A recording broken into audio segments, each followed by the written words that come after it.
Embarrassed teenager alert. Come on, have a go at this for me. Look at this. Oh my God. It is actually making them connect. Over one weekend, we challenged 4 parents to a controlled experiment where they would switch phone habits with their kids. That's crazy. After analysing 4 weeks' worth of screen time, we were able to build their digital profiles. We knew which apps they would use, when, and for how long. Throughout the experiment, they'll immerse themselves in each other's digital lives, while we monitor every move from here. OK, they're in. Can a better understanding of the way they use their phones bring them closer together? I think it's been a life-changing, really. This is the Great British Phone Switch. Taking part in this experiment are 13-year-old Archie and his dad, Peter. My dad gets annoyed because I'm always on my phone for quite a long time without stopping. You've been in there for half an hour. What are you doing? I'm on my phone. I don't see what the entertainment value is. He's on it so much, it distracts him from anything else. 1 minute, one more minute, I'll be 1 minute, and even then you don't come. I don't really want to change anything. I'm quite happy with what I do. He's somehow able to use a TV screen, a tablet, and a phone device all at the same time. My dad will probably not be able to handle multiple screens. You know what happens with technology, as you grow up with it, it changes. I think AI really scares me how it's being used. He uses it for all his homework at the moment. It helps me out really quickly, so I get time to do what I want. We've all seen the films with robots taking over. I think we're getting a little bit closer to that. Families across the UK will relate to Peter and Archie. Peter had a very different digital life at Archie's age, and the rapid pace of technology can lead to misunderstandings between them. Will this experiment help to bridge the digital gap? Have you ever seen this many screens, Archie? Maybe in my computer science classroom. Archie's most used apps are TikTok, Roblox, Snapchat, and YouTube. Peter mostly uses news apps, YouTube and WhatsApp. Because you're quite into screens, aren't you, Archie? I'm used to having my Xbox on at the same time as my iPad and my phone.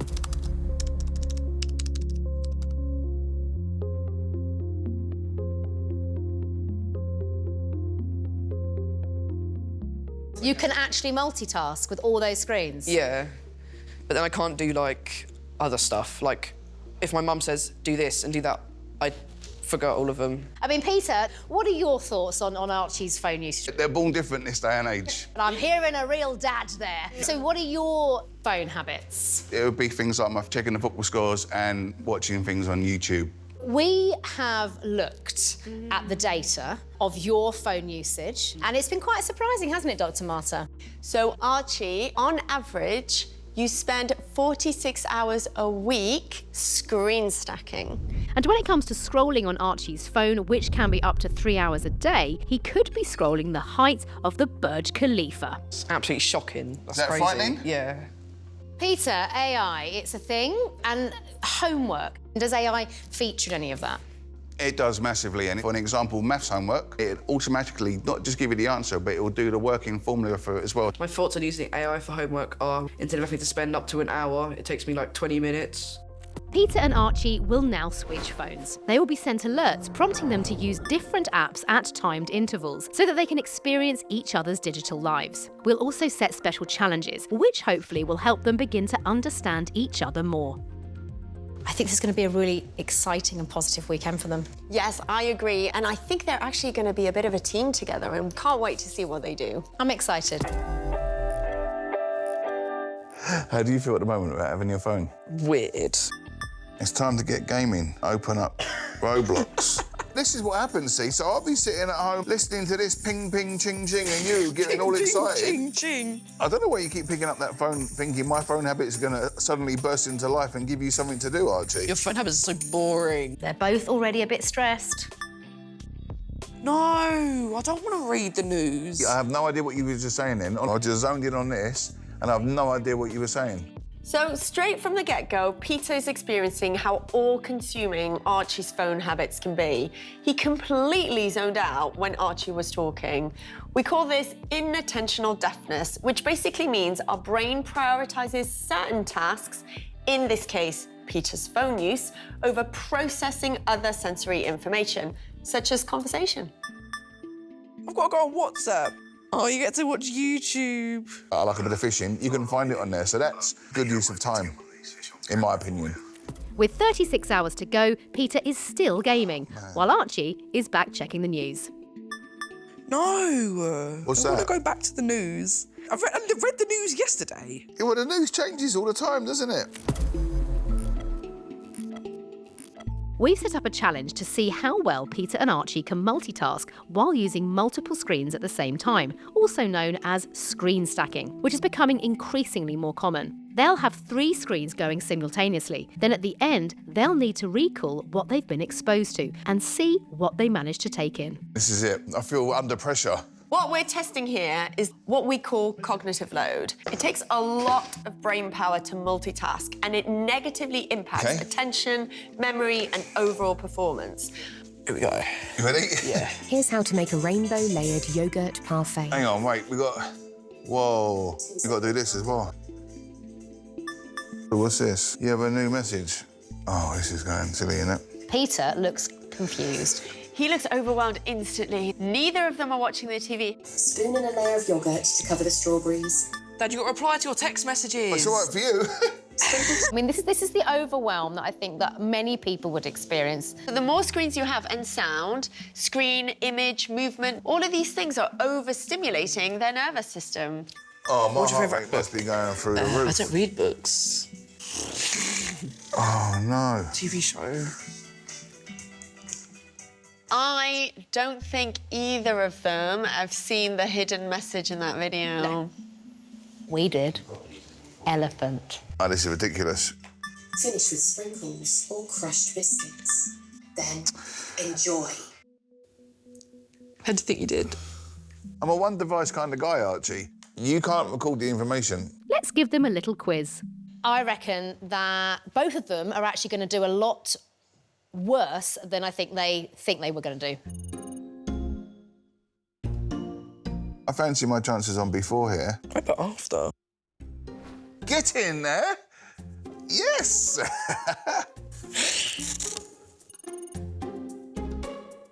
Kiwi. Oh, man. I thought kiwi got done before mangoes. This is quite common for teenagers, that they're quite confident at things that they're familiar with. Like, he screen stacks every day, so he's like, I know what's happening on all my screens. This is my but world. actually, now he's got to deal with the reality of, I'm not absorbing all this information. I've put after. But before. The first question of the quiz. Why are you schooling me? Before anything. OK, congratulations. What? There was an animal on the screen. I've not put anything because I don't Squirrel. know. I can't believe Peter was so confident with squirrel. I've only got one right. It's probably caused me some sort of life-shortening injury.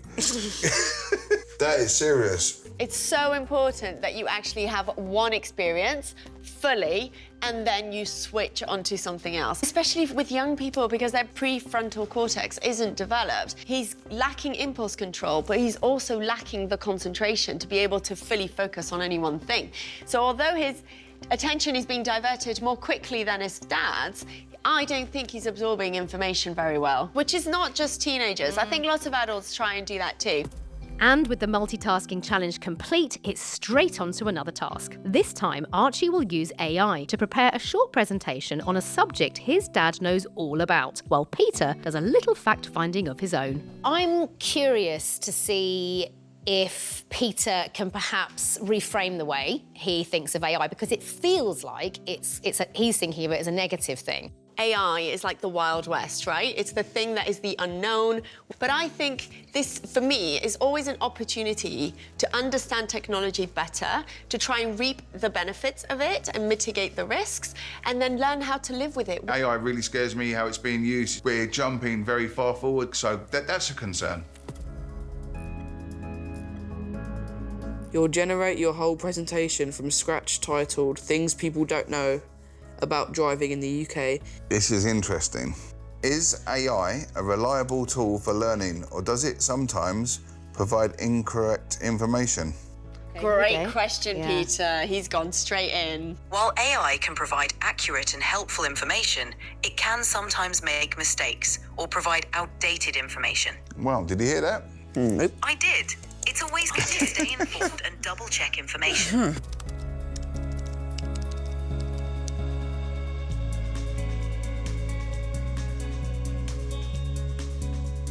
How can I ensure my child isn't using AI to cheat on homework or exams? Monitor use and study habits to ensure they're engaging with the content. Use AI as a helpful resource, not a shortcut.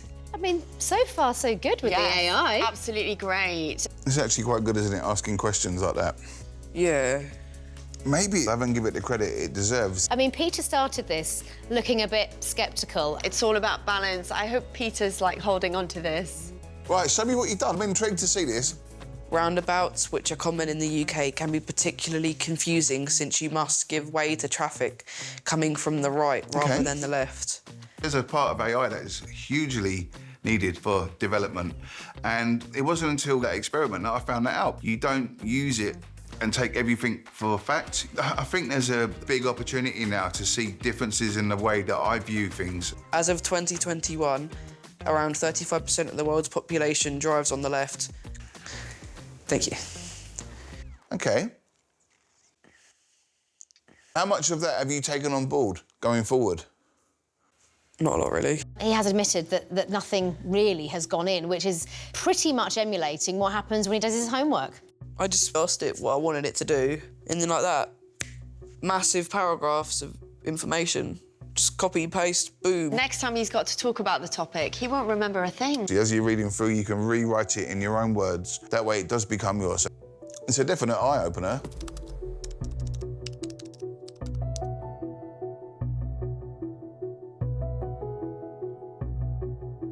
We're giving Peter a bit of a shove, really, to educate himself, because then he's going to get a much more, we hope, balanced opinion around AI, how it can help, but also where the pitfalls are. Absolutely. So he's clearly a supportive dad. He loves his boy. But I think, as we say, knowledge is power. Yeah. After both the challenges, it was time for Peter to experience the more fun side of Archie's phone use. Come on, have a go at this with me. Come up, come up, come up. Try this. Come here. Oh, you're having a laugh. Come here, come here.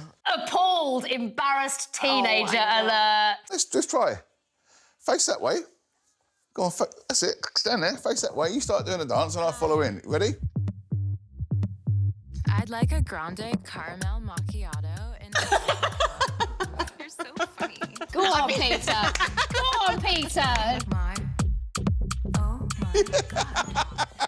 So many of parent and teen can feel disconnected. Yeah. What I am really enjoying, it is actually making them connect.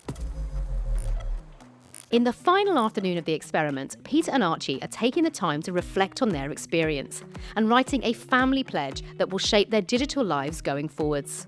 What was the most challenging thing that you felt it was for you over the course of this couple of 3 days? Watching you be able to play Roblox and I can't. That's like annoying. What probably shocked me was like how hard it actually is to go like without your phone. Lots of people experience this when they're on their phones a lot and they can't access them for a limited amount of time. That emotion comes from the fact that the phone may have become a crutch for Archie. Moving forward then from this experiment, what do you think you might change? Try to concentrate on everything else because I sometimes zone straight out and that causes problems. I come here with a really, really negative thought upon AI and how it affects yourself. What was interesting was that it said some of the stuff on AI could be outdated. He seems less fearful, doesn't he? Again, it's that interaction and seeing new technology from Archie's point of view, and they're having more informed conversations. What about my habits? What have you learned from mine? That your life inside your device is incredibly boring. Do you think that's an age thing? Probably, yeah. I totally understand that. Moving forward, I think we should do more content together. Yeah, I enjoyed that. As a family, definitely. What about the amount of time that you spend playing games? I think that's an issue, and I think you would benefit from reducing that time. Yeah. Yeah? Yeah. Reduce the amount of gaming time. With Peter and Archie wrapping up their family pledge, it's the end of the experiment. All that remains is for Dr. Marta and I to have a final check-in. How are you two? Wow, what a weekend. It's been great. I loved it. Yeah. It has been an eye-opener. But Archie, anything about your dad's digital life that you found surprising, or is he just quite predictable? He uses his phone a lot less than I thought. So, I mean, obviously, you have now had your son's digital life in your hands. I mean, I don't know whether that is most parents' idea of a dream or hell. I mean, you tell us. Sitting in his shoes, trying it myself, you can see how you could get lost from everything else around you. We would love to hear your pledge. We're going to try and do a little bit more as a family together, whether that'll be making content like we did with the dancing video. Right, what else have you got, Archie? Setting family phone limits. Right. Because some of us could just be staring at our phones when we could be spending time with the family. So you've been coming up with some ideas on how you could implement that. Yeah. Anything else on the pledge? AI. I've realised it could be very helpful, very educational. But sometimes it could not be true, outdated, so you could write that down, but it could be wrong. So it's opened your eyes? Yeah, proper, like, wow. I like that you've thought this through, Archie. Yeah. Well, thank you for taking part in the Great British Phone Switch. Thank you very much again for having us. In one weekend, Peter and Archie have come a long way in understanding each other's digital lives. By taking the time to discuss their phone use, they've successfully challenged assumptions and even alleviated Peter's fears around AI, provided it's used to help support Archie with his homework, rather than just giving a shortcut for the answers. This journey together will really help them stick to their family pledge.